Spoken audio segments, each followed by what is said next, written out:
안녕하세요. 가상관계인 홍익필 변호사입니다. 개인회생을 공부하고 있습니다. 채무자의 소득, 절차 진행 중 취득한 소득. 개인회생 절차 진행 중에 채무자가 취득한 소득은 개인회생 재단에 속한다고 합니다. 앞서 살펴본 것처럼 개인회생 절차 진행 중 신청서 접수 시부터 면책 결정 시까지를 의미합니다. 채무자의 소득은 채권자에 대한 변제의 재원이 됩니다. 여기서 소득은 가용소득에 관한 정의 규정에 비춰 순소득이 아니라 영업비용을 공제하기 전의 소득을 의미하는 것으로 해석됩니다. 채무자회생법은 채무자의 가용소득을 소득에서 생계비와 영업비용을 공제한 금액이라고 정의하고 있습니다.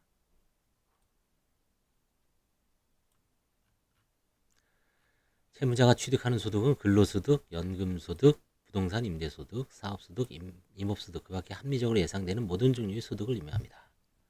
채무자가 여러 종류의 소득을 얻고 있다면 해당 소득이 모두 재단의 구성 요소가 된다. 채무자가 불법적인 영업을 통하여 소득을 얻는 경우의 소득이 재단에 포함되는지 문제됩니다. 서울회생법은 이러한 소득을 얻고 있는 채무자는 이러한 불법적인 영업이 장래에도 계속적으로 또는 반복하여 영위될 가능성이 낮기 때문에 신청권자의 자격을 갖추지 못하였다는 입장인 것으로 정리하고 있습니다.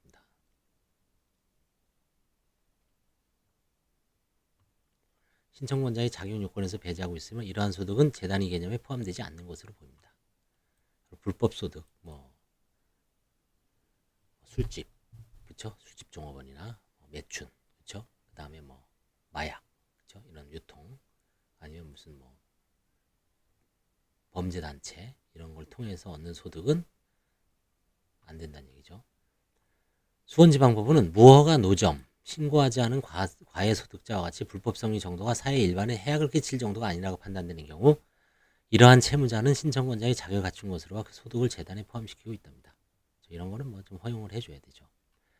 재단의 구성료로서의 소득은 영업비용을 공제하기 전의 소득을 의미하는 것으로 판단되지만 채무자가 제출해야 하는 수입 및 지출에 관한 목록의 소득은 매출에서 영업비용을 공제한 순소득을 의미하죠. 목록에 첨부된 작성 요령에는 소득란에 순소득을 산정하여 기재하도록 안내하고 있습니다. 변제계획안 1페이지 가용소득은 월평균 소득에서 생계비를 공제한 금액을 기재하도록 되어 있습니다. 개인회생재단의 개념에서 산출되는 가용소득과 변제계획안에서 산출되는 가용소득의 금액은 동일합니다. 다만 가용소득을 산정하기 위한 개념으로서 소득의 개념이 영업비용을 공제하기 전의 금액인지 아닌지에 따라 차이가 발생할 수 있을 뿐입니다.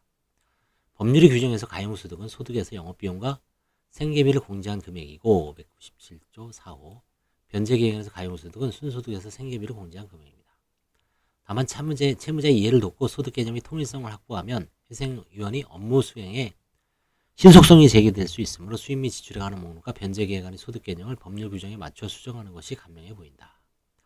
구체적으로 수입 및 지출에 관한 목록의 수입 기재란 외에 영업비용 기재란을 추가하고 변제계획안에서 가용소득 개념을 수입에서 영업비용과 생계비를 공제한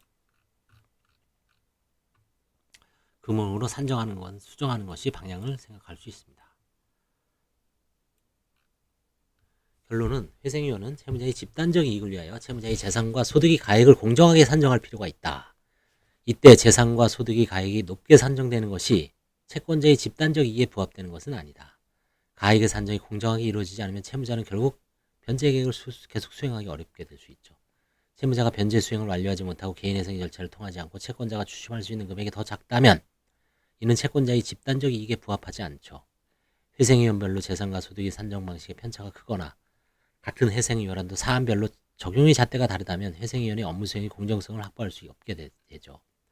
재산을 구성하는 요소가 다양하고 소득을 구성하는 채무자의 소득 활동의 형태가 다양하여 모든 사항에 대해 가액 산정의 기준을 설정하기는 어렵다고 생각한다. 하지만 재단의 구성 요소인지 속적 요소인지는 가액 산정의 전제로서 비교적 명확히 결정할 수 있고 필요성도 인정된다. 따라서 회생위원 업무 수행의 공정성을 확보하기 위하여 재단의 구성 요소와 재해 여부 및 정도에 관한 일부 규정은 수정할 필요가 있다고 판단된다. 그렇죠? 대표적인 게 이제 영업비용을 좀 넣자. 그렇죠? 그 좀 자영업 같은 경우는 좀 애매하죠. 그렇죠? 감사합니다.